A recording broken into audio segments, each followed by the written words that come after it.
Let's talk to the opposition. The Shadow Chancellor, Mel Stride, is here with us in the studio.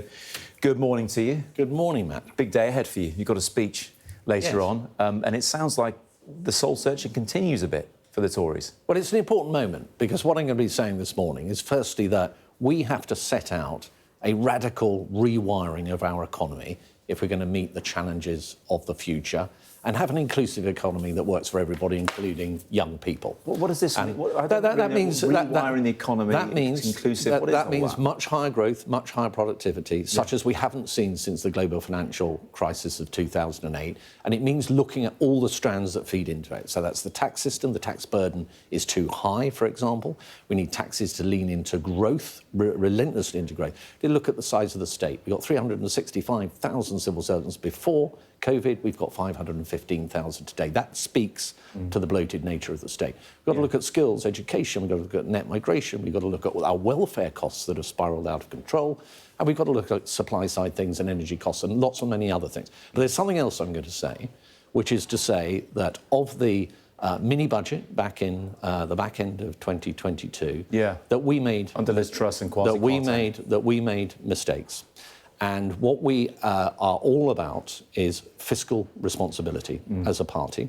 We will never end up in a position again where we make commitments without them being fully funded, that we will be the party of fiscal responsibility. And Matt, it's important we do that, particularly now. We've got a Labour Party that is mismanaging our economy in a terrible way. Look at all that fiscal headroom that was blown from the budget last October, for example, so the fiscal mismanagement. The economy's and we've growing. got to reform. The economy's growing, though, but we've got a reform party which is making huge promises, particularly around tax cuts, which are completely unfunded. No notion as to how they're really, credible notion as to how they're going to be paid for. And that's why it's so important that my party is absolutely crystal clear that we will be the party of credible fiscal responsibility. Yeah, you brought in Liz Truss there, not me, and apparently you say never again should Britain fall for shallow promises of populism and fantasy economics. Britain didn't fall for it. The Conservative Party fell for it, putting her in office in Kwasi Kwarteng in number 11. So it was your fault. So the fundamental point is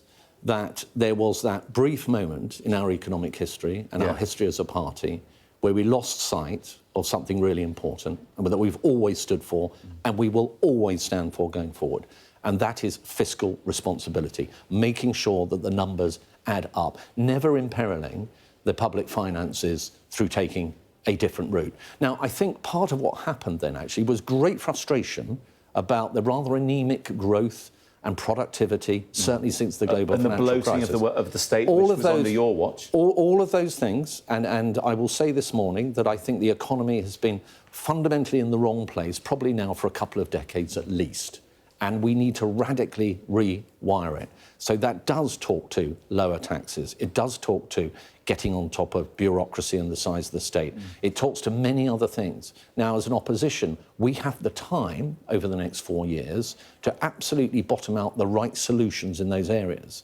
And if we can do that and remain fiscally credible, right at the heart of it, then we will have the right solutions to present to the British people at the next election. It's 11 months since you had an absolute pasting at the general election. Why should anyone take you seriously now on this stuff? Just because there's this public mea culpa?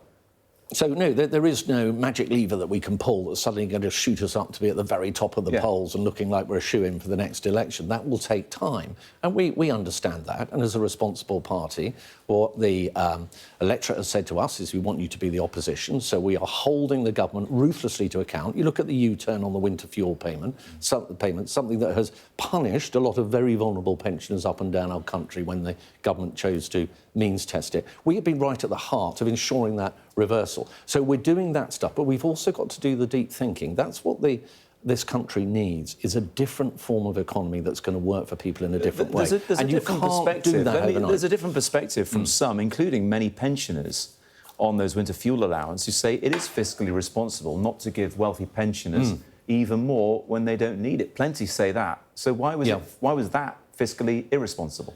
Well, so the decision to means test the winter fuel payment was the wrong decision, and the reason for that was not because millionaires then failed to get it. It was because 80% of pensioners living below the poverty line no longer got that payment, yet needed it. So let's see what the government now comes back with. But we are in a position where, and Kemi has made this very clear, that of course we don't think millionaires and multimillionaires would need and should get those payments, but we can't have a system that ends up with 80% of pensioners below the poverty line missing out. So let's see what the government comes back with. But we have forced that U-turn on them. Let's see what they come back with. Let's talk poverty, because child poverty is a huge issue.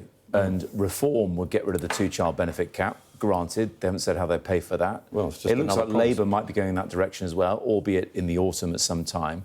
You've been firm, and it seems like it's one of the few policies we know you would maintain, is that you keep the two-child benefit cap in place. Is that a vote winner?